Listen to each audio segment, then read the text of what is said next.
చాలా తింటే ఒక రైన్స్ లా ఉండాలి. ఎట్లా వేస్తుంది ముఖాల మీద మంచిగా ఫ్రెండ్స్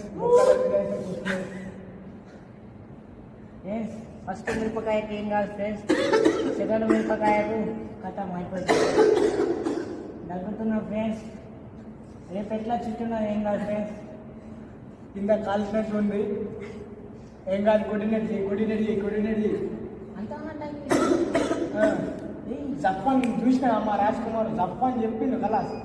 ఏమైనా మాట్లాడేది ఉంటే మాట్లాడి ఇప్పుడే చూడు మళ్ళా చూడు ఏమన్నా ఏమైనా ఉన్నదా చూడండి. చెప్పు చెప్పు ఏమైనా కాల్చిందా, ఏమైనా కిందికి ఉన్నదా చెప్పు. ఏమైనా ప్రాబ్లం అంటే చెప్పేయి. మనోళ్ళు ఉన్నాడు, మనోళ్ళ ఫ్రెండ్స్ కూడా మనోళ్ళు అందరూ. కంటిన్యూ చూడు మరి చెప్పేయి మరి.